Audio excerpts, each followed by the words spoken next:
Bonjour, je m'appelle Mickaël Brun-Arnaud et je suis le gérant de la librairie Le Renard Doré qui a ouvert ses portes au printemps 2018 dans le 5e arrondissement de Paris, près de Jussieu.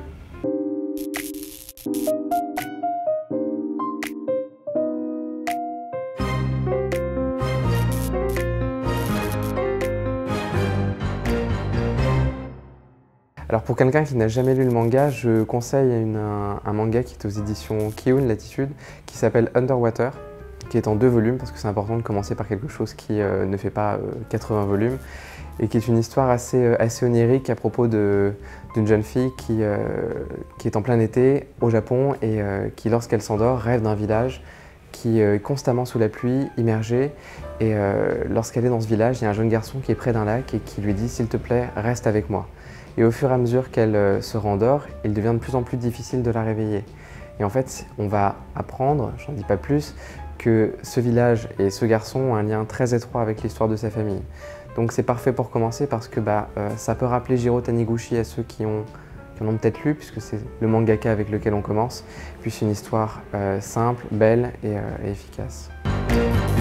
Alors un manga un peu mythique, mais pour des raisons différentes et pour faire un petit peu différent, ça serait Silent Voice qui est paru aussi chez les éditions Kiun, qui parle d'un sujet qui est finalement très important, qui parle de handicap et qui parle de la rencontre entre un garçon et une jeune fille qui est atteinte d'une déficience auditive.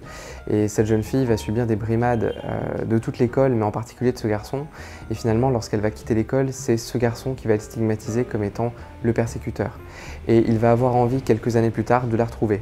Pas pour se faire pardonner, non, mais pour lui dire quelque chose. Et c'est un manga qui est absolument touchant, qui peut aider beaucoup d'adolescents qui sont dans une période difficile qui est l'adolescence. Et c'est un manga qui ne laisse pas indifférent tant l'émotion y est très singulière. Mon coup de cœur de libraire, c'est Moriarty aux éditions Kana, puisque c'est un manga qui s'intéresse à toute la genèse du personnage de Moriarty, qui est un personnage de Sherlock Holmes, de Arthur Conan Doyle. Et c'est un manga qui est absolument intéressant parce qu'il nous replonge dans une belle époque victorienne. Belle, c'est dit rapidement, puisqu'on est dans un système où il y a des classes sociales très définies, et en fait il y a la classe supérieure et la classe inférieure. Et finalement c'est un manga qui va s'intéresser à l'espèce de fascination qu'ont les dévoués de Moriarty, qui sont prêts à le suivre, qui sont prêts à donner sa vie pour lui. On le voit souvent dans les œuvres de Sherlock. Et finalement, ce manga va essayer de fournir une explication à tout ceci. Et c'est vraiment le coup de cœur actuel de la librairie, parce qu'on a vraiment passé un moment très agréable qui nous a replongé un petit peu dans l'univers de Conan Doyle.